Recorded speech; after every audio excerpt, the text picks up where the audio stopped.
رحم اللہ من قرأ الفاتحہ۔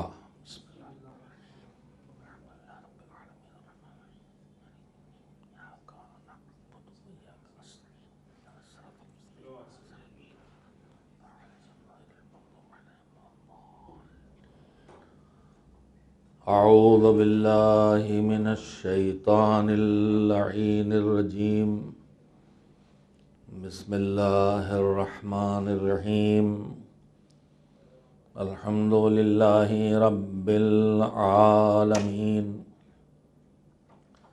والعاقبۃ للمتقین، والجنۃ للمؤمنین، والنار للملحدین، والصلاة والسلام على سید الانبیاء والمرسلین، سیدنا ونبینا وشفیعنا ابی القاسم محمد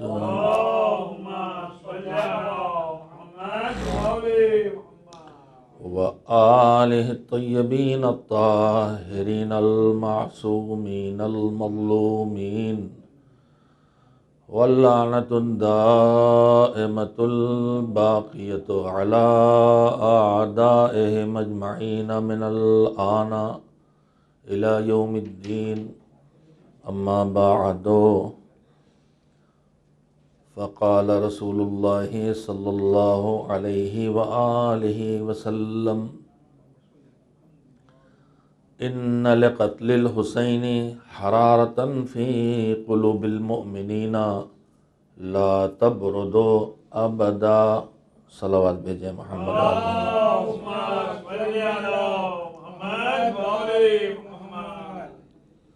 کربلا کیا سکھاتی ہے، اس عنوان سے آپ حضرات کی خدمت میں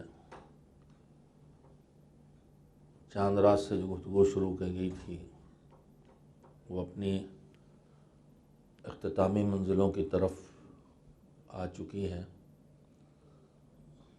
بہت کم باتیں اپنی صلاحیت کے فقدان کی وجہ سے آپ حضرات کی خدمت میں اسباق کربلا سے کہہ سکا۔ البتہ فہرست روز سنانے کی کوشش کی ہے کہ کربلا ہمیں کیا سکھاتی ہے، کربلا انسانیت کو کیا سکھاتی ہے، کربلا سے کیا کیا سیکھا جا سکتا ہے۔ میں اتنا ہی کہہ سکتا ہوں کہ کربلا ہر اچھی بات سکھاتی ہے اور کربلا ہر بری بات سے روکتی ہے اور بچاتی ہے۔ کربلا میں خوبی اور بھی ہے کہ کربلا سکھانے کے ساتھ ساتھ جذبہ عمل بھی دیتی ہے۔ کربلا صرف سکھاتی نہیں ہے بلکہ عمل کا جذبہ بھی دیتی ہے۔ کربلا صرف بتاتی نہیں ہے بلکہ اچھائی کروا بھی دیتی ہے۔ کربلا کی خوبی یہ ہے کہ نماز سکھاتی نہیں ہے، نمازی بنا دیتی ہے۔ تلاوت قرآن کی فضیلت نہیں بیان کرتی کربلا، بلکہ آدمی کو تلاوت قرآن کی راہ پہ لگا دیتی ہے۔ یعنی کربلا معلم بھی ہے، کربلا مربی بھی ہے۔ کربلا پورا دین سکھاتی ہے۔ ہر دور میں کربلا کی ضرورت ہے، اس لیے کہ جب زمانہ بدلتا ہے، حالات بدلتے ہیں تو ضروریات بدلتے ہیں۔ کچھ انسانی ضروریات ہیں جو پرماننٹ ہیں، مثلاً بھوک لگے گی، کھانا چاہیے، چاہے انسان کہیں کا ہو، چاہے کسی زمانے کا ہو، چاہے جناب آدم کا دور کا ہو، چاہے آج کا دور کا ہو، چاہے جہاں ہو، چاہے زمین پہ چل رہا ہو، چاہے چاند پہ پہنچ گیا ہو، اس کی بنیادی ضرورت ہے، وہ نہیں بدلے گی۔ پیاس لگے گی، پانی پیاس بجھانے کا ذریعہ بنیادی ضرورت ہے، نہیں بدلے گا۔ لیکن کچھ ضرورتیں ہوتی ہیں جو زمانے کے بدلنے سے بدلتی ہیں۔ ٹیلی فون آج ہماری زندگی کی ایک ضرورت بن گیا ہے، لیکن آج سے 50 سال پہلے کسی کو خبر بھی نہیں تھی۔ آج ہمارے لیے اس ٹیلی فون کے بغیر جینا، لینڈ لائن جس کو نصیب تھا وہی بہت بڑا آدمی کہلاتا تھا۔ آج موبائل بھی نہ جانے کتنی طرح کے ہیں کہ اب کم سے کم فلاں میک کا فلاں ماڈل کا ہو تو ہمارا کام چلے گا، ورنہ نہیں چلے گا۔ تو زندگی اور حالات بدلتے ہیں تو ضرورتیں بدلتی ہیں۔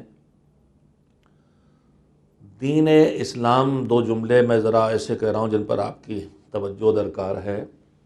اللہ کو، دین اسلام کو قیامت تک ہر دور میں، ہر نسل کے لیے، ہر طرح کے حالات میں ڈیزائن کر کے دینا تھا کہ آدمی چاہے افریقہ کے جنگلوں میں رہے اور چاہے یورپ اور امریکہ کے ترقی یافتہ شہروں میں رہے، چاہے وہ دنیا کا قابل ترین سائنسداں کیوں نہ ہو اور چاہے وہ بالکل کسی جنگل کا وحشی انسان کیوں نہ ہو، سب کی انسانی ضرورتوں کو دین پورا کرے۔ ان کی ہدایت کے سلسلے میں، انہیں گمراہی سے بچانے کے لیے، انہیں بربادی سے بچانے کے لیے جو کچھ چاہیے وہ اس تک پہنچائے۔ تو اللہ نے اس دین کو اس طرح ڈیزائن کیا کہ دین کو سند کمال تو دے دی میدان غدیر میں، لیکن اس کے بعد جیسے جیسے حالات بدلیں، زمانہ بدلے، ضرورتیں بدلیں، اس میں کیا فیصلہ لینا ہے اور کیا کرنا ہے اور کیسے کرنا ہے، اس کے لیے 260 ہجری تک ہر وقت کے محمد کو دنیا کے سامنے رکھا۔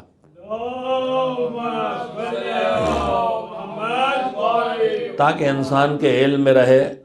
مثلا جب اسلام شروع ہوا تو سوسائٹی پر جہالت کا قبضہ تھا۔ اب وہ جہالت جب علم سے بدلے اور سوسائٹی پڑھی لکھی ہو جائے تو اب ہمیں کیا کرنا ہے۔ جب اسلام آیا ہے تو غربت کا قبضہ تھا، تو غربت کے معاشرے میں جب پوری سوسائٹی پہ غربت چھائی ہوئی ہو تو اس وقت سیرت رسول موجود ہے صلی اللہ علیہ وآلہ وسلم۔ لیکن جب غربت ختم ہو جائے اور ماحول میں دولت کی فراوانی ہو تو پھر اس وقت اب زندگی کیسے بسر کرنا ہے، یہ نمونے ہمارے سامنے نہیں ہو سکتے تھے اگر صرف پیغمبر گرامی حضرت محمد مصطفیٰ صلی اللہ علیہ وآلہ وسلم کو نمونے عمل بنایا گیا ہوتا اور صرف سیرت پیغمبر، سیرت دین سیکھنے کے لیے ہوتی۔ اللہ نے اس مسئلے کو امامت کی شکل میں حل کیا۔ میں اس بارے میں گفتگو بہت تفصیل سے کر چکا ہوں، لیکن اس وقت سمیٹ کے اپنے پیغام کو آپ کی خدمت میں دوہرا اس لیے رہا ہوں کہ امامت کا ماننا کیوں ضروری ہے۔ اگر ہم امامت کا اقرار نہ کریں، صرف رسالت کا اقرار کریں تو رسالت، اور اللہ کہتا ہے لقد کان لکم فی رسول اللہ اسوۃ حسنہ، تمہارے لیے رسول اللہ میں نمونہ ہے زندگی کا، بے شک نمونہ ہے، مگر حیات رسول کو 63 سال کی ہے اور اس 63 برسوں میں 23 سال خاموشی کے ہیں، اس کے بعد 43 سال جو بچتے 40 سال خاموشی کے ہیں، اور جو 23 سال بچتے ہیں ان میں 13 برس مکے کے ہیں۔ مکے میں بھی ابھی دین سے جڑے صرف وہ معاملات مذہب کے آئے ہیں جو عقیدے سے تعلق رکھتے ہیں۔ مکے میں جتنا دین اسلام آیا ہے وہ صرف عقائد سے جڑا ہوا ہے۔ توحید بیان ہوئی مکے میں، شرک کی خرابیاں بیان ہوئیں، عقیدہ آخرت بیان ہوا، لیکن مکے کی زندگی میں جو 13 برس کی تبلیغی زندگی پیغمبر کی ہے، کوئی ایک آیت ایسی نہیں آئی جس میں انسان کو کوئی عملی زندگی کا حکم دیا گیا ہو کہ نماز پڑھنے کی آیت آتی ہے، روزہ رکھنے کی آیت آتی ہے، جہاد کی، حج کی، یا غیبت اور شراب، ان سب کچھ پورا عملی دین جو آیا ہے جسے ہم فروع دین کہتے ہیں۔ یعنی مکے میں اصول دین آئے ہیں، عقائد آئے ہیں، اور مدینے میں فروع دین آئے ہیں اور اعمال بیان ہوئے اور اخلاقیات بیان ہوئے ہیں۔ تو اب مسئلہ یہ ہے کہ نمونہ کہاں چاہیے؟ نمونہ توحید میں تھوڑی چاہیے، آپ کے دماغ میں کچھ میرے دماغ میں کچھ ہے، یہ تھوڑی کہ میں جو آپ کے دماغ میں اسے کاپی کر لوں، کمپیوٹر بن جاؤں، نہیں تو اصول دین میں تو تقلید ہے ہی نہیں ہے۔ آپ کے دماغ میں کچھ ہے، ہوا کرے، ہمیں تو اپنی سمجھ سے اس چیز کو دلیلیں لانا اور ماننا ہے۔ آپ توحید کے قائل ہیں، آپ کی دلیل کچھ اور ہو سکتی ہے، میں توحید کا قائل ہوں، میری توحید دلیل اور ہو سکتی ہے۔ آپ ولایت کے قائل ہیں، آپ کی دلیل کچھ اور ہوگی، اگر میں آپ کی کاپی کروں، تقلید کروں تو یہ میرے لیے کافی نہیں ہے۔ تو اب نمونہ کہاں چاہیے؟ نمونہ وہاں چاہیے جہاں کوئی پریکٹیکل لائف سے جڑی ہوئی چیز ہو۔ اب نمونہ چاہیے نماز پڑھو، کیسے پڑھیں؟ حج کرو، کیسے کریں؟ کوئی بتائے دکھائے، تو نمونہ یہاں سے چاہیے۔ تو اب مسئلہ یہی کھڑا ہوا کہ جہاں نمونہ چاہیے وہ احکام دین آنے کے بعد، اور وہ ہے مدینے کے 10 برس۔ 10 برس میں پورے دین پر پیغمبر عمل کر لے، یہ تو ہوگا، لیکن پیغمبر کو عمل کرتے سارے مسلمان دیکھ لیں، یہ نہیں ہونے والا ہے۔ تو جو کرنے والا وہ تو کر رہا ہے، مگر جو دیکھنے والے وہ نہیں دیکھ رہے ہیں۔ اچھا، اصحاب بھی کبھی کوئی کچھ دیکھ جائے گا، کبھی کوئی کچھ دیکھ جائے گا، کبھی کوئی کچھ دیکھ جائے گا۔ تو اگر اصحاب سے ہم سارا دین لیں، اہل بیت کو چھوڑ دیں، تو پھر میرے پاس دین کا، سیرت کا بہت چھوٹا ٹکڑا آئے گا۔ لیکن اگر ہم اہل بیت سے دین لینے چلے جائیں تو یہ پیدائش سے موت تک پیغمبر کی گود میں آنکھ کھولتے ہیں، پیغمبر ان کی گود میں آنکھیں بند کرتے ہیں، تو پھر پیغمبر کی پوری سیرت ہم کو ان سے مل سکتی ہے۔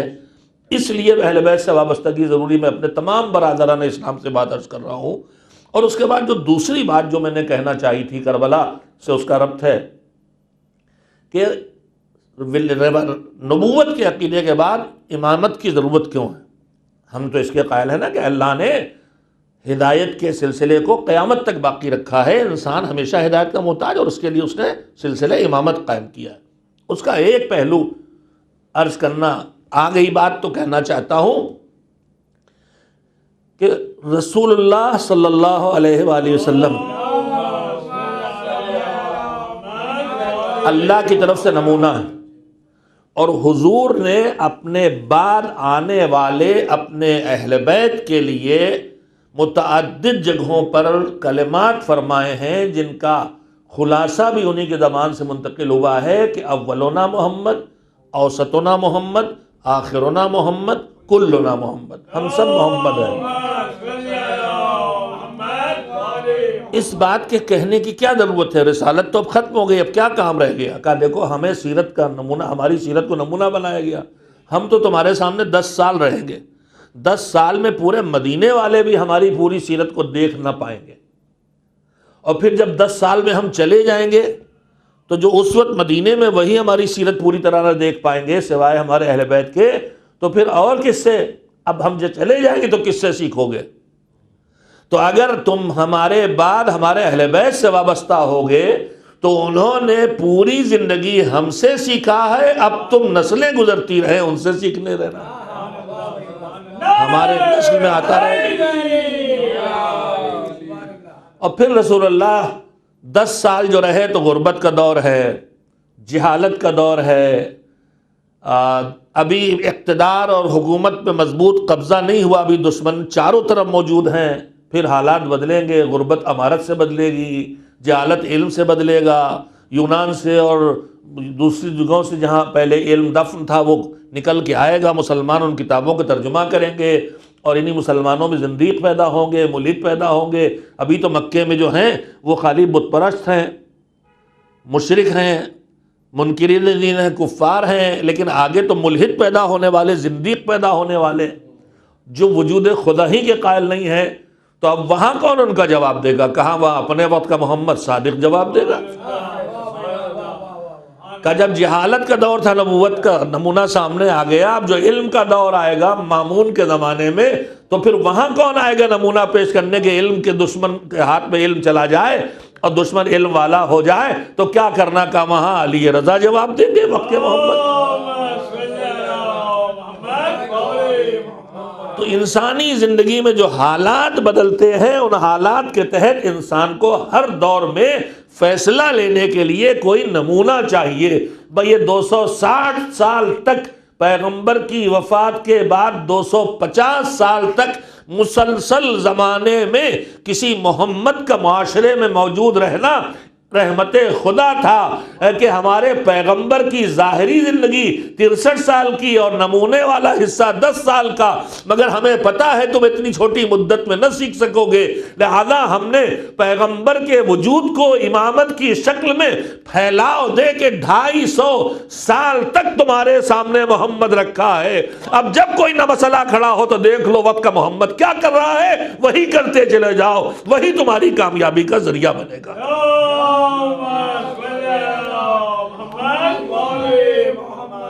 ہر دور کا اسلام آ گیا، مگر اب 250 سال کے بعد اس کو زندہ کیسے رکھا جائے؟ پردہ غیب میں جانے والا چلا گیا ہے، اب جگانے والا ہونا چاہیے، چونکانے والا ہونا چاہیے۔ ذمہ داریاں رکھی علماء و فقہاء وہ ساری چیزیں ہیں، لیکن ان میں سے میں کربلا ایک الہی انتظام ہے۔ امامت کی 2 ذمہ داریاں ہیں، دین پھیلانا اور دین بچانا، دونوں کام امامت کے ہیں۔ دین لانے کا کام ہے، بارہا کہہ چکا کہ دین لانے کا کام امامت کا نہیں، دین لانے کا کام رسالت کا ہے، وہ ہو چکا۔ غدیر میں جب دین پورا ہو گیا تو اب دین لانے کا کام باقی نہیں رہا، مگر دین پھیلنا بھی ہے، دین دشمن سے بچنا بھی ہے، یہ کام امامت کا ہے۔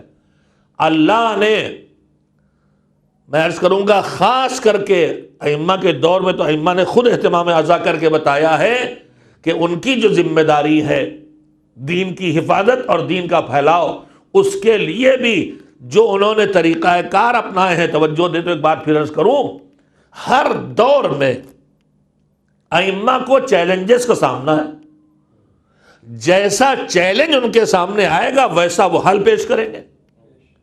کبھی تقیہ کے ذریعے جواب دیں گے، کبھی علم پھیلا کے جواب دیں گے، کبھی خطبوں کے ذریعے جواب دیں گے، کبھی شاگردوں کے ذریعے جواب دیں گے، کبھی دشمنوں کے ساتھ حسن سلوک کر کے توڑ کریں گے، کبھی دوستوں کے اوپر سختی کر کے مقابلہ حالات کا کریں گے۔ تو جس دور میں جیسے چیلنج ہوں گے ائمہ ویسا جواب دیں گے۔ کس لیے؟ کام 2 ہی ہیں، دین پھیلانا ہے، دین بچانا ہے۔ ہر دور کے اماموں کی اسٹریٹجی آپ کو ملے گی، ہیں سب وقت کے محمد، مگر جیسے خود حضور کی 63 برس کی زندگی میں، 23 سال کی زندگی میں، 10 سال کی مدینے کی زندگی پہ آپ نظر ڈالیں، 23 سال کی تبلیغی زندگی پہ نظر ڈالیں، تو پیغمبر صلی اللہ علیہ وآلہ وسلم کی سیرت میں ایسا نہیں ہے کہ جو آپ نے مکے میں روش اپنائی ہے وہی بالکل باقی رکھے دین پہنچانے کے لیے۔ مکے میں دروازے جاتے تھے، اب مدینے میں آ گئے تو بادشاہان وقت خطوط لکھ کے بھیج رہے اسلام لے آؤ۔ تو جیسے جیسے حالات بدلیں گے پیغمبر کی روش بھی بدلے گی، حالات کے تحت ان کی روش بدلتی ہے۔ ان 23 برسوں میں بھی اس کو پیش کرنے کا اس وقت نہیں ہے، لیکن اب میں نے ایک بات کہی، غور کیجئے گا۔ سیرت النبی صلی اللہ علیہ وسلم ہم مجلسوں میں پڑھتے، محفلوں پڑھتے سنتے ہیں، آپ ان کی زندگی میں غور کیجئے گا، جیسے حالات زمانہ بدلتے ہیں ویسے وہ فیصلے لیتے ہیں کہ اب ہمیں ان حالات میں کیا کرنا ہے۔ مثلا بدر میں میدان میں جا کے لڑنا ہے، احد میں مدینے کے باہر جا کے لڑنا ہے، مگر خندق میں اب کوئی کہے صاحب اس سے پہلے ہمیشہ باہر جا کے لڑے، ہم تو باہر جائیں گے۔ یہ جو ہمارا مزاج بن گیا ہے مذہبی معاملات میں کہ ہمارے یہاں تو ایسا ہوتا ہے، یہ ہمارے یہاں ایسا ہوتا ہے کہ دلیل کبھی صحیح ہو ہی نہیں سکتی۔ ہم نے تو ایسا کیا تھا، آپ کی سنت و سیرت اور آپ کے یہاں کا چلن مذہب کہاں سے ہو گیا؟ ہم لوگ لڑ جاتے ہیں نا، بمبئی جیسے شہروں میں جو اور پوری دنیا میں جو آ کے آباد ہوئے ہیں بر صغیر سے، اور بمبئی میں مثلا پورا یو پی اور بہار اور راجستھان اور حیدرآباد، دنیا کا ہندوستان کا کوئی علاقہ نہیں بچا جہاں سے آ کے آباد نہ ہوئے ہوں۔ ہمارے سب کے اپنے اپنے انداز و طریقے ہیں زندگی بسر کرنے کے، عادتیں ہیں، رسمیں ہیں، کلچر ہے، آزاداری بھی ہمارے طریقے ہیں الگ الگ، اور اس لیے الگ الگ ہیں کہ اللہ نے معین ہی نہیں کیا آزاداری کیسے کرو، اس نے تو ہمیں پر چھوڑ دیا ہے کہ غم کا اظہار جس کام سے بھی ہو وہ کام کرو، وہ آزاداری بن کے ثواب دلوا دے گا، عبادت ہو جائے گا۔ تو اب ہم اس پہ لڑ جاتے ہیں۔ میں ایک بہت قیمتی بات کہنا چاہتا ہوں، میری قوم میں اس پر بہت جھگڑا ہوتا ہے کہ ہمارے ہاں تو تابوت ایسے اٹھتا ہے اور ایسے سجایا جاتا ہے، تو آپ کیا ہوتا ہے؟ مگر آپ کیا ہونے کا مطلب نہیں ہے کہ آپ سیرت النبی ہیں، اور آپ کا گھر مکہ و مدینہ میں نہیں ہے، اور مدینہ اور مکہ کا بھی کلچر نہیں اپنایا جاتا تھا. کلچر تو خالی رسول کے گھر کا اپنایا جاتا تھا کہ رسول کے گھر میں کیا ہوتا ہے. تو آپ اور ہم کون ہوتے ہیں؟ ہمارے یہاں ہمارے گھر میں کہنے والے، ہمارے یہاں اور ہمارے گھر میں تو وہی کہہ سکتا ہے جس گھر میں ہر معصوم آدمی معصوم ہو. نہیں، آپ نے توجہ نہیں دی. میرے گھر میں ایسا ہوتا تو میرا گھر تو گنہگاروں کا گھر ہے، بھولنے والوں کا گھر ہے، خطا کاروں کا گھر ہے، نفس کے دباؤ والوں کا گھر ہے. میرے گھر کا چلن چلے گا تو خطائیں پھیلیں گی، عادتیں پھیلیں گی. اس گھر کا چلن اپناؤ جو معصوموں کا گھر ہے، جہاں قرآن نازل ہوتا ہے، سنت نکل کے دنیا کو راہنمائی کرتی ہے.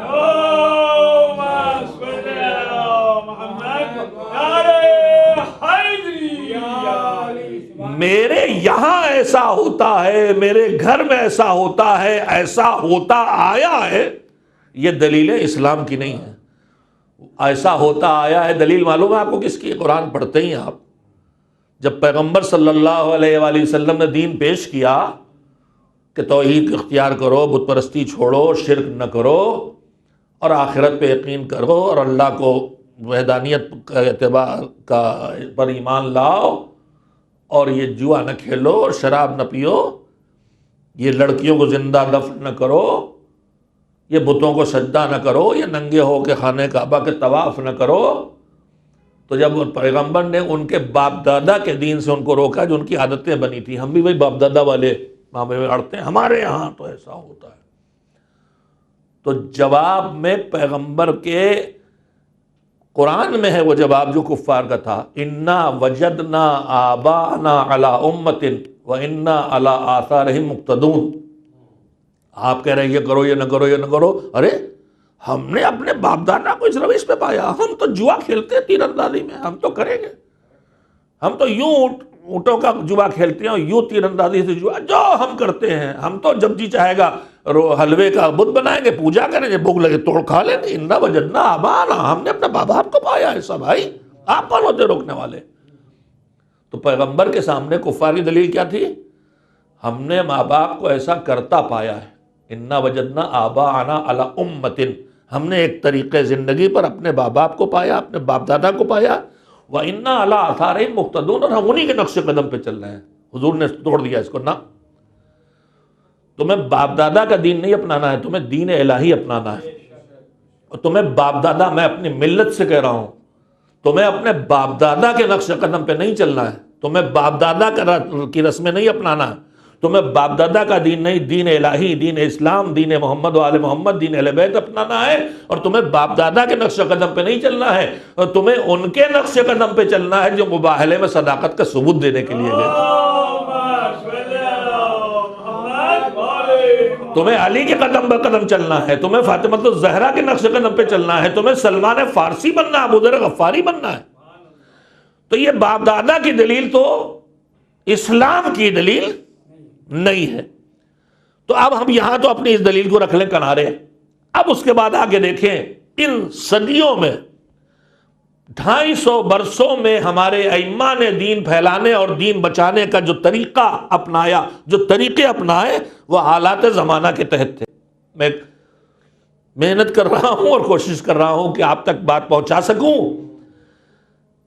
حالات زمانہ کے تحت ائمہ تارین کے طریقہ کار بدلے. انہی ائمہ میں وہ بھی دکھائی دیتے ہیں جو جو کی سوکھی ہوئی روٹی کھاتے دکھائی دیتے ہیں، اور انہی کا بیٹا بہترین غذاؤں کا دسترخوان بچھائے ہوئے دکھائی دیتا ہے. یہ اور بات ہے کہ کھلاتا ہے، کھاتا نہیں ہے. انہی ائمہ میں جوتیوں پر ٹکائی کر کر کے پہنتے ہوئے، پیون لگے ہوئے کپڑے پہنتے کہ کہہ کے اب اتنے پیون لگوا چکا ہوں. یہ جملے آسان نہیں ہیں. علی کہہ رہے ہیں اتنے پیوند میرے کپڑوں میں لگ چکے ہیں کہ اب مجھے پیون لگانے کے لیے دیتے ہوئے شرم آتی ہے کہ پھر ایک قوم پیون لگا دو. چھوٹا سا تجربہ آپ کو بھی ہوگا، معمولی سا. ہمارے دور غربت میں نہیں، ہمارے پسندیدہ کپڑے ہوتے ہیں. مثلا میرا مزاج یہ ہے کہ جتنا گھس جائے اتنا اچھا لگتا، گرمی نہیں لگتی. اب وہ پھٹ جاتا، خوشامد کرتے ہیں، ذرا سی ترپ دو پھر پہن لیں، نیا نہ پہننا پڑے. اب 2-4 بار کھسکنے کے بعد کہتے ہوئے بھی لگتا ہے کہ پتہ نہیں کتنی مرتبہ کہیں کہ بس چھوڑ دیجیے جان اس کی. تو ہم تو اس لیے کہ دوسرے کو زحمت نہ ہو. مگر علی کس لیے کہہ رہے تھے؟ میرے پاس ہے نہیں اس کے علاوہ، اور اس میں اتنے پیون لگ چکے ہیں کہ مجھے حیا آتی ہے کہ میں کہوں، تو یہ علی کا دور ہے، اس کا دور کا تقاضا، اور وہ کیوں ہے تقاضا؟ ایسا نہیں کہ معاذ اللہ علی فقیر ہے، میں بار بار کہہ چکا ہوں کہ جس نے 14 صدیوں پہلے اپنے قوت بازو سے مدینہ منورہ کے ارد گرد زمینوں پر پتھر توڑ توڑ کے، چشمے ابال ابال کے، کنویں کھود کھود کے، کھجور کے باغ لگا لگا کے تیار کر کے وقف کر دیا ہو 1.5 لاکھ درہم سالانہ انکم پر، وہ کہاں سے غریب ہو گیا؟ وہ کہاں سے غریب ہو گیا؟ جو دن رات ہم پڑھتے ہیں کہ مزدوری کر رہا ہے، کھیتی کر رہا ہے، وہ کہاں سے غریب ہو گیا؟ وہ کوئی معاذ اللہ گھر بیٹھ کے کاہل اور نہیں ہے وہ، مگر پھر وجہ وہی بتائی کہ عید کے دن جب دیکھا کہ سوکھی ہوئی تھیلی پہ مہر لگی ہوئی ہے، اندر کھولا تو ستو نکلا، تو کہا کہ مولا کئی روایتیں اس طرح کی، یہ آپ نے مہر اور کیوں لگا رکھی ہے تھیلی پہ؟ کیا کوئی کھا لے گا؟ انہوں نے سوچا اس کو کون کھائے گا سوکھے ستو کو؟ تو کہا نہیں، بات یہ ہے کہ میں نے اس کو بند اس لیے کر رکھا ہے کہ میرے بچوں میں کوئی میری محبت میں اس سوکھے ستو میں کہیں تھوڑا سے روغن نہ ملا دے۔ علی مجبور نہیں تھے، سوکھی ہوئی جو کی روٹی عید کے دن توڑ توڑ کھا رہے ہیں۔ جہاں نے پوچھا مولا آج تو عید ہے؟ جواب سنا ہے، معلوم ہے آپ کو سب کو معلوم، کاش ہماری زندگیوں میں آ جائے۔ کہ دیکھو جی، جو کی سوکھی روٹی مجھے کھاتے دکھائی دیکھ رہے ہو، یہ بھی تم علی کو کھاتے نہ دیکھتے؟ اگر علی کی مملکت میں کوئی ایک انسان بھوکا ہوتا جسے روٹی نصیب نہ ہوتی، تو جو ان کی سیرتیں ہیں وہ ہمیں پیغامات تو دے ہی رہے۔ علی کی دور غربت کی زندگی ہے، دور امارت کی زندگی کیا ہے؟ امام جعفر صادق علیہ السلام کی، جو ہر وقت طاق میں رہتے تھے کہ کیسے ان کو کس بات پہ ٹوک دے۔ مسلمانوں کو ہمیشہ بانٹا گیا ہے، ٹکڑے کیے گئے ہیں، اور یہ کام ہمیشہ حکومتوں نے کیا ہے تاکہ ان کے بانٹ کے ٹکڑے کر کر کے انہیں آپس میں لڑاتے رہو اور ہماری حکومتیں چلتی رہیں، چاہے وہ نام نہاد مسلمانوں کی حکومتیں ہوں چاہے غیر مسلم حکومتیں ہوں، حکومتوں کا کام یہ ہوتا ہے۔ اہل بیت علیہ السلام کے اندر اللہ نے وہ کشش رکھی تھی کہ پوری دنیا ان کی طرف کھنچ کے آتی تھی، اور ان کے مقابلے میں جو حکام تھے بنی امیہ اور بنی عباس کے خلفاء نام نہاد، ان کے کردار ظلم، ستم، قتل و غارت، شراب، جوا، بدکاری، قساوت قلبی، کوئی ایسی چیز نہیں تھی ان میں جو انسان ان کی طرف آئے ان سے بھاگے۔ تو ان کو ضرورت تھی کہ خود تو اپنے کو سنبھال نہیں سکتے، اہل بیت کی طرف جو کھچاؤ ہے لوگوں کا، ان کی دیانتداری، ان کی امانت، ان کی انسان دوستی، ان کی عبادت، ان کی شرافت، ان کی انکساری، ان کی انسانیت سے محبت، ان میں ہر وہ چیز تھی جو انسان کو اپنی طرف کھینچ رہی۔ بھائی اس حاکم کی طرف کیسے نہیں کھینچے گا آدمی جس حاکم کو دیکھے کہ سوکھی جو کی روٹی کھا رہا ہے، جو مجھے نصیب وہ یہ بھی کھا رہا جبکہ مرغن روٹیاں کھا سکتا، کیسے نہیں کھینچے گا؟ وہ ملون جو کھاتا رہے اور دنیا کی مرغن ترین غذائیں کھائے اور اس کی کبھی بھوک نہ مٹے، ایسے حاکم کی طرف کس غریب کا دل کھینچے گا کہ دیکھو کھا رہا ہے اور کھائے چلا جا رہا اور ہمیں سوکھی روٹی نصیب نہیں۔ تو اب ایسی صورتحال میں حکام کی پریشانی یہ تھی کہ ہم عام لوگوں کو اہل بیت سے دور کیسے کریں؟ ہم تو کھینچ نہیں پاتے اپنی طرف، پیسے سے کتنوں کو خریدیں گے، ظلم سے کتنوں کو روکیں گے، کشش ہونا چاہیے وہ ہے نہیں۔ اہل بیت کی طرف جو لوگ کھینچ رہے ہیں ان کی طرف کیسے لایا جائے؟ تو انہوں نے ڈمی کردار کھڑے کیے۔ توجہ دیں کہ میں بہت قیمتی بات کہہ رہا ہوں اور بہت سے لوگوں کو اس پہ شکوک و شبہات بھی پیدا ہو سکتا ہے، میں بار بار کہتا ہوں کہ آپ کا خیال پیدا ہو، آپ سیدھے مجھ سے بات کیجئے، پیچھے دوسروں سے مت پوچھئے گا۔ ہمارے درمیان ایک روش یہ بھی بن گئی ہے فتنہ بڑھانے کی کہ فلاں صاحب آئے تھے مولانا یہ پڑھ گئے کیا ہے درست ہے؟ جو پڑھ گئے درست نہیں تھا آپ ان سے جا کے پوچھ لیتے، وہ آپ کو سمجھا دیتے، اگر درست نہیں تھا تو آپ انہیں سمجھا دیتے اور درست تھا تو وہ آپ کو سمجھا دیتے، مسئلہ وہیں ختم ہو جاتا۔ اب یہ آپ نے میرے بعد فلاں صاحب آئے تھے پڑھ گئے، اب اس کو بھی چڑھا دیا، وہ بیچارہ آگے ممبر بیٹھا، وہ جو بیان کیا گیا ہے پڑھ گئے وہی سے سمجھ کے اس نے بیان کر دیا، لیجئے فتنہ شروع ہو گیا۔ تو انہوں نے ڈمی کردار کھڑے کیے جو ظاہری شکل میں اہل بیت والی صفات ہوں، میں وہ کیا؟ ترک دنیا والے، کہ ہم دنیا دار نہیں ہیں، ہم زاہد ہیں، ہمیں دنیا سے کوئی مطلب نہیں، ہم شادی نہیں کریں گے، ہم گھر نہیں بنائیں گے، ہم دنیا نہیں کمائیں گے. وہ کہلاتے تھے متصوفہ، صوفی. صوفی ازم امامت کے مقابلے کے لیے کھڑا کیا گیا تھا. فرق سمجھیے گا، ایک ہے صاحب عرفان ہونا اور ایک ہے صوفی ہونا. صوفی نظریہ ہے ترک دنیا کا. صوفی کا مطلب ہے ترک دنیا، ہمیں دنیا سے کوئی مطلب نہیں، بس ہم ہیں قلندر، مست ہیں اپنی زندگی میں، ہوا کر رہے ہیں، اللہ والے بنتے ہیں. ہم کھانا بھی دوسروں سے مانگ کے کھائیں گے، کھلا دے، کھا لیں گے، نہیں ملے گا نہیں کھائیں گے، وغیرہ وغیرہ. ترک دنیا کا مظاہرہ کرتے تھے. بڑے بڑے نام ہیں ان میں، حسن بصری سے لے کے محمد ابن منکدر تک. تو یہ چونکہ ائمہ کے مقابلے میں کھڑے کیے گئے تھے، لہذا انہیں فکر ہوتی تھی کہ کیسے معاذ اللہ اپنی امیج بڑھائیں اور ائمہ کی امیج گھٹائیں. میں بات یاد آ گئی، اپنے جوانوں کو مزاج اسلام سنانا چاہتا ہوں. مزاج اہل بیت ہمارے سیرت میں ملتا ہے. 5ویں امام حضرت محمد باقر علیہ السلام شہادت سے کچھ دنوں پہلے 57 سال کی عمر میں مصائب، مشکلات، بیماریاں، دشواریاں، ان میں امام بیمار بھی تھے تھوڑا، اور بدن بھی تھوڑا بھاری ہو گیا تھا، شاید پیروں پہ ورم وغیرہ رہا ہوگا، اپنے قدموں پہ خود چل نہیں سکتے تھے، سہارا لے کے چلتے تھے.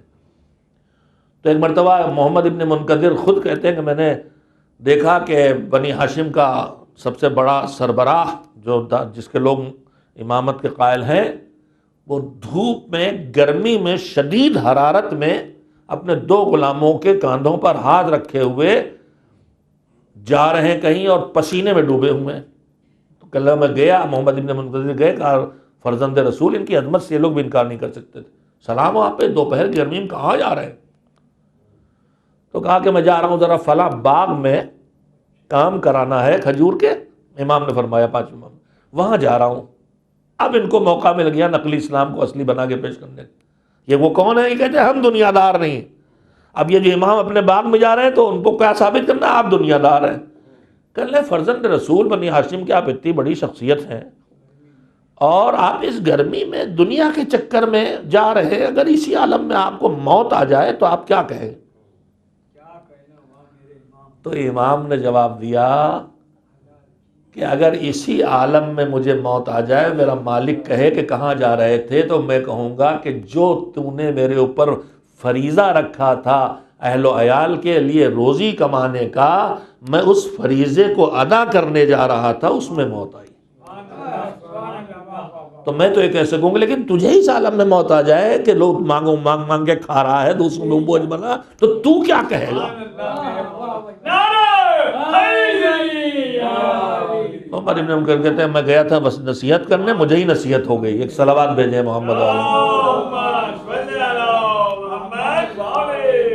یہ دین اہل بیت بڑی مشکلوں سے نکل کے آیا. 4تھے امام کے دور میں سننے والے نہیں، 5ویں امام کے دور میں شاگرد استادوں سے آگے بڑھنے کی کوشش کر رہے ہیں، نئی نئی فقہیں ایجاد ہو رہی ہیں، نئے نئے مجتہد پیدا ہو رہے ہیں. 6ٹھے 7ویں 8ویں امام کا دور آتے آتے پھر دوسرے حالات پیدا اور زندیق پیدا ہو رہے ہیں. ہر دور میں بلا آتی رہے اور فرقوں پہ فرقے بنتے رہے. تو اب ان میں یہ کہ جو صوفی ہیں یہ حکومتوں کے سہارے کھڑے کیے گئے تو ہر دور میں رہے، یہ مصیبت بنے ہوئے. انہی میں ایک 6ٹھے امام، میں بات کہاں کر رہا تھا کہ جیسے حالات بدلیں گے ویسے سیرت کا ظاہری رخ بدلے گا. توجہ دیں، بہت قیمتی بات کہنا چاہتا ہوں. مولا علی کی زندگی سوکھی جو، سوکھی روٹی اور موٹے ٹاٹ جیسے کپڑے پہننے کا دور، غربت کا دور. 6ٹھے امام کا دور آیا. 6ٹھے امام کا دور ہے زندگی کے حالات اچھے ہو گئے. قرآن نے سلیقہ زندگی بیان کیا، اما بنعمت ربک فحدث، کہ جو اللہ نے تمہیں نعمتیں دی ہیں انہیں چھپاؤ نہیں، انہیں ظاہر ہونے دو. حیثیت دی اچھا گھر بناؤ، حیثیت دی اچھی گاڑی خریدو، حیثیت دی اچھا لباس پہنو. اس طرح نہ کرو کہ دوسروں کا دل دکھے. پھر ایک بہت قیمتی بات یاد آئی، اب میں کہے بغیر نہیں رکوں گا. یہ جو اللہ نے ہمیں حیثیت دی کہ ہم اپنی حیثیت کا مظاہرہ کو مطابق زندگی بسر کریں، اپنی حیثیت کے مطابق زندگی بسر کرنا اور ہے، اور اپنی حیثیت کا روب دوسروں پہ بٹھانا اور ہے. میں یاد دلاؤں کتنا حساس ہے ہمارا مذہب قلب انسانی کے لیے. مجھے امام کا نام تو یاد نہیں رہا، بظاہر چھٹے امام کا ہے واقعہ، کسی امام کا، وقت کے محمد کا ہے، کہ جا رہے تھے حج کے لیے، قافلہ ساتھ تھا۔ قافلے میں امیر غریب سبھی ہوتے ہیں، آدمی سب جاتے ہیں، سب برابر کے نہیں ہوتے، بہت حیثیت والے لوگ بھی ہوتے ہیں، عام زندگی والے بھی لوگ ہوتے ہیں۔ تو اس میں امام کا کوئی چاہنے والا تھا، روایت میں اس کا نام بھی لکھا، بہت قیمتی بات ہے، میرے وہ جوان اور بزرگ جو اللہ نے انہیں بڑی حیثیتیں دی ہیں وہ خاص کر کے سنیں، سیرت سمجھے معصومین کی، کہ اگر مجھے دولت مل گئی تو معصوم کی سیرت مجھ سے کیا کہہ رہی، اور میں غربت زدہ ہوں تو معصوم سیرت مجھ سے کیا کہہ رہی۔ امام کے ساتھ حج پہ جا رہے تھے، اب قافلہ ہے، کھانا پکتا ہے، کھلایا جاتا ہے، لوگ اپنا اپنا سامان انتظام کرتے ہیں، لیکن اس میں بہت حیثیت والا دل والا مومن تھا، اس نے روز وہ اپنے ساتھ بڑا جانوروں کا گلہ لے کے چلا تھا، اور روز جانور کاٹ کے، بھیڑ بکرا اونٹ جو بھی ہو، پورے قافلے کو کھلاتا تھا، چلتا رہا۔ آخر امام نے ایک دن بلایا، کہا سنو، تم مومنین کا دل کیوں دکھاتے ہو؟ تو کھانا کھلا رہے تھے نا، گوشت کاٹ کاٹ کھلا رہے تھے، کیا ہوا مولا؟ کہا یہ تم روز گوشت کھلا رہے ہو کاٹ کاٹ کے، تم نے سوچا کبھی؟ کہا مولا میں ان کی خاطر، یہ مومن ہے، یہ آپ کے غلام ہیں، ان کی خاطر کے لیے کر رہا ہوں سب۔ دیکھیے اسلام سلیقے زندگی اور معصومین کی سیرت کی باریکیاں دیکھیے، قربان جائے آدمی ان باریکیوں پہ، کتنا حساس دل ان کے دماغ سینے میں۔ کیا کر رہے ہو؟ کہا مولا کیا غلط کر رہا ہوں میں؟ ارے ان لوگوں کی خاطر مدارات، ان کی محبت و عزت کے لیے یہ سب کر رہا ہوں میں، اپنے حلال کی کمائی کا نہیں، تم کھلا رہے ہو محبت میں، عزت میں۔ دیکھیے دیکھیے دیکھیے نفسیات، یہ ہے ہمارے باپ، انا والی بابا حاضل امہ، یہ ہمارے باپ ہے۔ کہا سنو، تم یہ روز کاٹ کاٹ کھلاتے ہو سکتا ہے اسی قافلے میں کچھ اور لوگ بھی ہوں جن کا دل ایسے ہی چاہتا ہے جیسے تمہارا، وہ بھی کھلائیں۔ توجہ دیں، ان کا دل ویسے ہی چاہتا ہے جیسے تم کھلا رہے ہو، ان کا بھی دل چاہتا ہو کہ ہم بھی ویسے کھلائیں، لیکن وہ نہ کھلا سکیں گے تو ان کا دل مسوسے گا کہ کاش میں بھی ایسا کر سکتا، تو اس کی بے چینی جو ہے وہ تمہارے اس عمل سے پیدا ہوگی، لہذا اس کا خیال رکھو، اتنا نہ کرو کہ دوسروں کو اس سے اذیت محسوس ہو۔ میں پتہ نہیں کہ سیرت کے اس جملے کو آپ تک پہنچا سکا کہ نہیں، واقعہ میں نے بتا دیا ہے، آپ خود غور کرتے رہیے گا۔ یعنی کار خیر بھی کرو تو یہ خیال کر کے کرو کہ ناداروں کو اذیت نہ ہونے پائے، یہ ہے مزاج اسلام، اور اتنا حساس مزاج ہے اسلام کا، مجھے تو کہیں اور دیکھنے کو نہیں ملتا کہ اتنا حساس، جہاں کار خیر پہ زور ہے زور ہے زور ہے، وہاں بھی سلیقہ سکھایا کہ کار خیر کرو، مگر یہ خیال رہے کہ کسی نادار کے پاس، جس کے پاس کمی ہے، اس کے نازک دل پہ چوٹ نہ لگے۔ تو دور امام صادق علیہ السلام امارت کا دور تھا دنیا میں،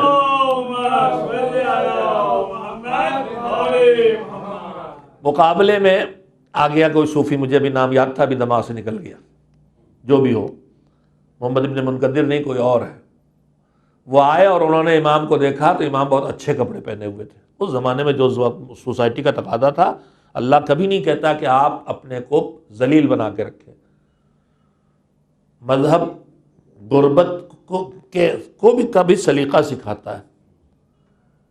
روایات میں تاکیدوں میں ہے کہ جوتے ہمیشہ اچھے پہنو پیروں میں۔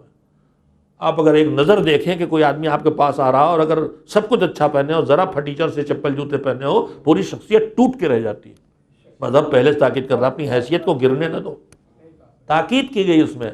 لباس چاہے کچھ کمزور ہو، لیکن جوتے اگر اچھے ہیں تو آدمی اس طرح نہیں ٹوٹتا، اور کتنے اچھے کپڑے پہنے ہو، کچھ بدسلیقگی ہو، کچھ پھوڑا پنا، کچڑے میلے پھٹے ٹیڑے میڑے کچھ ہو، فوراً شخصیت کو توڑ کے رکھ دیتے ہیں۔ بس امید نے، اللہ کا دین تھا نا، وہ جانتا فطرت، اس نے سب سکھایا ان کو۔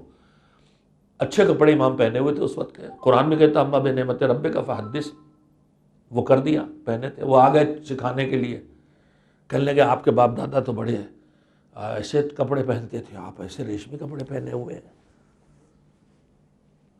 ایسے نرم و نازک، ریشم کا مطلب وہ ریشم نہیں، یعنی نرم نازک اچھی کوالٹی کے کپڑے پہنے ہوئے ہیں آپ۔ ریشمی بھی دیکھیے، سلو بھائی چونک گئے فوراً، ایسے ہی حساس مومن ہونا چاہیے باخبر۔ ریشمی کا مطلب ریشم نہیں، میں جو آج کل کے ہم لوگ زبان بولتے ہیں، ہم سلک بھی کہتے ہیں تو سلک نہیں ہے، جو آج کل نرم اچھی کوالٹی کے، آپ بڑے عمدہ مخمل اور زرباق پہنے ہوئے، چلیے ریشمی نہیں، مخملی، جو بھی ہو مجھے نہیں معلوم، اچھے کپڑے پہنے۔ تو امام کا جملہ سنیے، امام نے جو اوپر پہنے تو ہٹایا، ہمارے پاس انر ہوتے ہیں نا کپڑے، اس کا اندر والا دیکھا تو ویسی کھردرا تھا، کہ اندر والا اپنے لیے پہنے ہے، اوپر والا تمہارے لیے پہنے ہے۔ اور اس کے بعد مکاری کا پول بھی کھول دیا، جو امامت کے مقابلے میں کھڑے کیے گئے تھے، اوپر وہ کھردرے پہنے تک، اب اپنے کھردرے ہٹا، تو پتہ چلا اوپر کھردرے پہنے اور اندر وہی مخملی والے پہنے ہوئے۔ بھئی یہ امامت ہے، وہ اس کے مقابلے میں کی ڈمیاں ہیں۔ ایک صلوات بھیجے محمد والے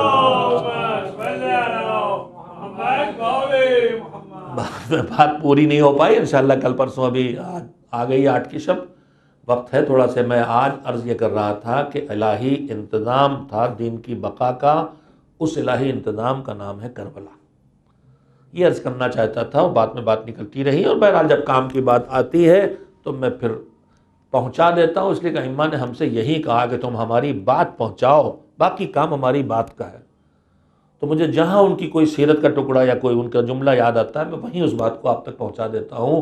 میں کہنا یہ چاہتا تھا کہ جیسے امامت کا انتظام قیامت تک کے لیے دین کی پھیلانے اور دین کے بچانے کے لیے اللہ نے ڈیزائن کیا، ویسے کربلا بھی اس 12 اماموں کی ذمہ داری کو سمیٹ کے کربلا میں لا کے دے دیا حسین نے، کہ ہم دونوں کام کریں گے، دین پھیلانے کا کام بھی کریں گے اور دین کے بچانے کا کام بھی کریں گے۔ دین کے بچانے کا کام سر کٹا کے کر دیا، اور دین کے پھیلانے کا کام ان کے حوالے کر دیا جن کے سروں سے چادریں چھینی گئی۔ دین پھیلانے کا کام کلیجے پہ برچھی کھا کے کر دیا، اور دین پھیلانے کا، دین بچانے کا کام کلیجے پہ برچھی کھا کے کر دیا، اور دین بچانے کا کام، پھیلانے کا کام ان کے ماں کے حوالے کر دیا، جو نو کے نیزہ پہ جمال لال کے کٹے سر کو کوفے سے لے کے شام کے بازاروں تک دیکھتے چلے۔ دین پھیلانے، دین بچانے کا کام بازو کٹا کے کر دیا، اور دین بچانے کا کام ان کے حوالے کر دیا، جو بے چادر کے، بغیر اماری اور کجاوے کے اس علم کے پیغام کو دنیا میں پہنچانے کے لیے نکل پڑے۔ 8 کی شب آ گئی، یعنی ایک دن وہ گزر گیا کہ جو دن پیاس کا دن ہے۔ میں بار بار یہ جملے کہہ چکا ہوں کہ 7 محرم کی صبح سے خیموں میں پانی ختم ہو گیا تھا، 5 محرم سے آیا نہیں تھا، 5 سے 7 تک بڑوں نے بچا بچا کے بچوں کے لیے روکا تھا، 7 محرم کو یہ بھی ختم ہو گیا۔ لہذا 7 محرم کی صبح سے حسین کے خیموں میں پیاسے بچوں کی التش کی آواز اٹھ رہی تھی۔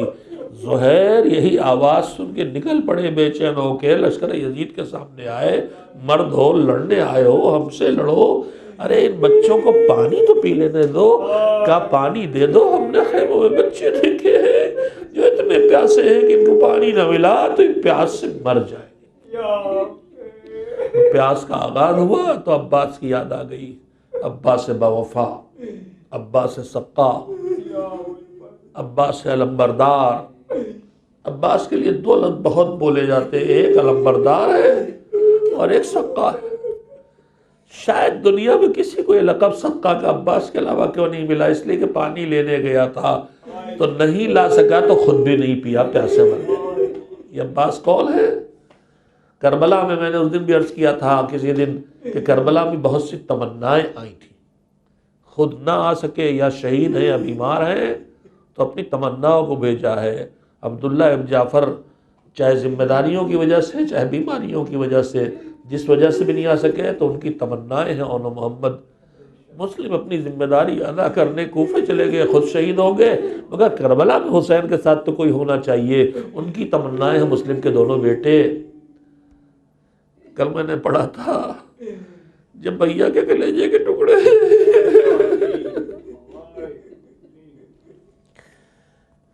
چراغ کی ٹمٹماتی ہوئی روشنی میں مدینے میں بھائی کی نگاہوں کے سامنے پڑے تھے، حسین بے چین ہو کے روئے تھے، تو بڑے بھائی نے سینے سے لگا کہا تھا بے چینی کی بات ہے مگر لا یوم کا یوم کیا ابا عبداللہ۔ حسن کو معلوم تھا میرا بھیا کربلا میں تنہا ہوگا، ان کی تمنا کربلا میں قاسم تھی، عبداللہ تھے، انہی تمناؤں میں ایک علی کی تمنا تھی، اس علی کی تمنا کا نام ہے ابو الفضل العباس۔ مشہور ہے، روز ہم سنتے ہیں، علی کو تو پتہ ہے مگر وہ چاہتے کربلا میں کچھ تمنائیں اور بھیج دی جائیں۔ حسین شہادت کے لیے محضر شہادت میں سارے نام درج ہیں، حسین کو شہید ہونا سب کو پتہ ہے، حسین فرزند رسول ہے، علی کو فکر ہے کہ کربلا میں جب یہ فرزند رسول یکو تنہا ہوگا تو میں تو نہیں ہوں گا مگر میری طرف سے کوئی تو ہو۔ عقیل کو بلایا، تم بہت باخبر ہو، کوئی اچھا قبیلہ بتاؤ جہاں بہادری پائی جائے، میں وہاں سے خاتون لاؤں، اللہ مجھے اس کی گود سے، اس کے بطن سے ایک بچہ دے جو کربلا میں حسین کے کام آئے۔ فاطمہ کلابیہ آ گئیں مگر علی خود ڈھونڈ کے لا سکتے تھے، کیوں انہوں نے عقیل سے مشورہ لیا؟ شاید وجہ یہ رہی ہو کہ اپنے لیے تو عباس کو بھیجنا تھا مگر سوچ رہے تھے کہ عقیل کو بھی متوجہ کر دوں، اس لیے کہ میرے لال حسین کو کربلا سے پہلے کوفے کی ضرورت ہوگی، لہذا میرے دل میں تمنا پیدا ہو تو عقیل کے دل میں تمنا آ جائے، شاید اسی تمنا کا نام مسلم ہے۔ عباس علی کی تمنا ماں لائی گئی ہے تو اسے پتا ہے میرے اس گھر میں آنے کا مقصد یہ ہے، ایسا بہادر بچہ جو فرزند رسول کے کام آئے۔ کبھی اپنے کو ماں نہ سمجھا، کبھی بچوں نے ہمیشہ ماں کہا مگر انہوں نے کبھی کہا تو بس یہ کہا میں تو تمہاری کنیز ہوں، تم میرے شہزادے ہو۔ عباس دنیا میں آئے، 3 بھائی عباس کو ملے، 4 بھائی پال کے ام البنین نے بڑے کیے، کوئی بہن کوئی خاتون جن کے مسلسل 4 بیٹے ہو سامنے نہیں دنیا کے، اسی لیے نام ان کے الگ الگ تھے مگر فاطمہ کلابیہ کا نام ام البنین پڑ گیا۔ بنین ابن کی جمع ہے، ام البنین یعنی بیٹوں کی ماں۔ 4 بیٹے پال پوس کے کھڑے کیے تھے، چاروں کو کربلا بھیجا تھا، پتہ تھا میرا عباس کون سا بہادر ہے۔ میرا عباس صفین میں علی کی جگہ لڑنے گیا تھا، دنیا سمجھ نہیں پائی، کم سنی تھی، اب تو بھرپور جوانی ہے، مہارت ہے، تجربہ ہے، ساری امیدیں تھیں کہ میرے عباس کے ہوتے حسین کا کون بال بیکا کرے گا، مگر یہ 4 بیٹے شہید ہو گئے کربلا میں۔ اب اس کے بعد فاطمہ کلابیہ کو جب کوئی پکار کے کہتا تھا ام البنین تو کہتی تھی اب مجھے ام البنین نہ کہو، بیٹوں کی ماں نہ کہو، میرے بیٹے کہاں ہیں کہ جن کی ماں میں ہوں۔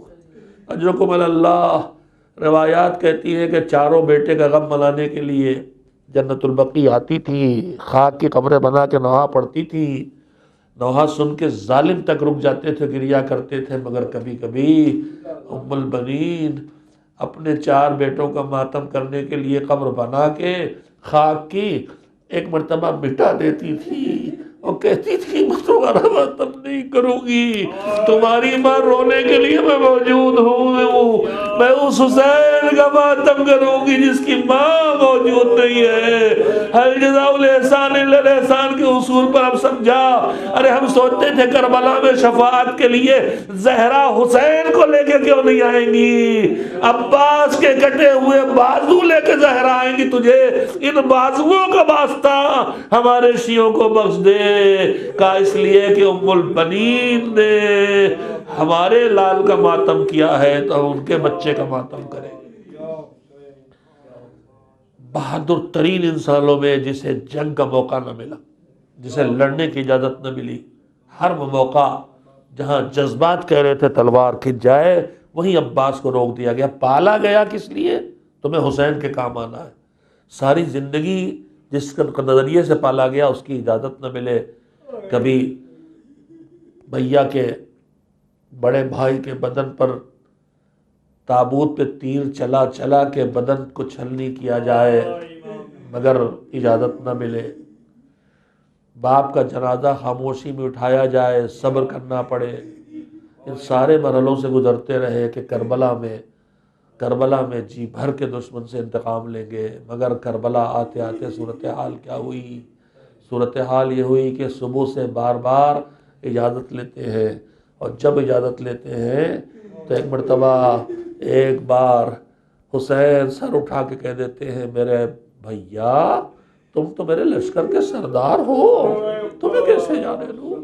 لاشوں پہ لاشیں آ رہی ہیں، اور ہر بار عباس تڑپتے ہیں، اور ہر بار جواب ملتا ہے میرے لشکر کے سردار ہو، وقت گزرتا رہا، انصار شہید، آوان شہید، اب بنی ہاشم کے جنازے لانا پڑے، اور محمد کی لاشیں لا کے شرمندہ ہے عباس، سر جھکائے کھڑے ہیں، بہن بہت شرمندہ ہو کہ عباس تیرا بھیا زندہ ہے اور تیرے گود کے پالے میرے بہادر بچے شہید ہو گئے۔ لاشوں پہ لاشیں، مسلم کے بچوں کی لاشیں، وہاں تک کہ وہ وقت آ گیا کہ قاسم کے جسم کے ٹکڑے سمیٹ لائے، عباس پھر آ گئے، آقا میدان میں جانے کی اجازت۔ حسین نے پھر وہی جملہ کہا تم تو میرے لشکر کے سردار ہو۔ اب عباس نے سر جھکا کے بس ایک جملہ کہا آقا، جب بے کسی کا جملہ ہے آقا، وہ لشکر ہے کہاں جس کا میں سردار ہوں؟ اسی لمحے خیموں سے التش کی آواز آئی، حسین نے کہا جانا ہے تو ان بچوں کے لیے پانی کا انتظام کرو۔ عباس خیمے میں آئے، علم لیا، مشکیزہ لیا، لے کے چلے۔ سکینہ نے پوچھا چچا کہاں؟ کہا تمہارے لیے پانی لینے کے لیے۔ بس سکینہ خیموں میں دوڑ کے گئی، سارے بچے جمع کیے، اب کوئی ہائے پیاس کہہ کے نہ روئے، میرا چچا پانی لینے کے لیے جا رہا ہے۔ ننھے ننھے بچے جمع ہو گئے، عباس نے علم لیا، عباس نے مشکیزہ سے باندھا، ننھے ننھے بچوں نے حلقہ بنا کے عباس کو رخصت کیا۔ عباس گئے، ترائی میں اترے، مشکیزہ بھرا، چلو سے پانی پھینکا، مشکیزہ لے کے چلے، ہاتھ کٹا دوسرے ہاتھ سے سنبھالا، دوسرا ہاتھ کٹا تسمے کو دانتوں سے سنبھال کے سینے پہ روکا، دونوں ہاتھ کٹ گئے، علم گر گئے، ادھر بچوں کی نگاہیں ہیں، علم گرا پھر سنبھلا، علم گرا پھر سنبھلا، اب جو گرا تو نہیں سنبھلتا، ہائے چچا کی خیر ہو، ہائے چچا کی خیر ہو۔ بچے منتظر کھڑے ہیں، عباس دوڑا دوڑا رہے ہیں، ایک مرتبہ مشکیزے پہ تیر لگا، سینے کو توڑا، عباس نے خیموں کی طرف سے ترائی کی طرف رخ موڑ دیا، بغیر پانی کے عباس نہ جائے گا، سر پہ گرز پڑا، آخری سلام۔ حسین پہنچے، بھیا کی آغوش میں دم توڑا، وصیت پہ عمل کر کے جنازہ چھوڑا، علم لے کے پھر حسین چلے۔ سکینہ بچوں کے ساتھ کھڑی ہے، ارے میرے چچا کا علم آ گیا ہے، میرے چچا علم دکھائی دے رہا، چچا کی خیر ہو، چچا کی خیر ہو۔ حسین علم لے کے پہنچے تو دیکھا کہ علم آیا ہے، علمدار نہیں آیا، شاید ننھے ننھے بچوں نے حلقے میں علم لے کے ماتم کیا ہو۔ علمدار کہاں ہے؟ سکینہ فرات کی طرف چلی، بیٹا کدھر؟ کہا فرات کے چچا کو بلانے، اب میں ان سے پانی نہیں مانگوں گی، مجھ سے ناراض نہ ہو، بیٹا تیرا چچا بازو کٹا کے فرات کے کنارے سو گیا، اب کوئی نہیں ہے جو تیرے لیے پانی لائے۔ وَسَيَعْلَمُ الَّذِينَ ظَلَمُوا أَيَّ مُنقَلَبٍ يَنقَلِبُونَ أَلَا لَعْنَةُ اللَّهِ عَلَى الْقَوْمِ الظَّالِمِينَ۔ ماتم حسین۔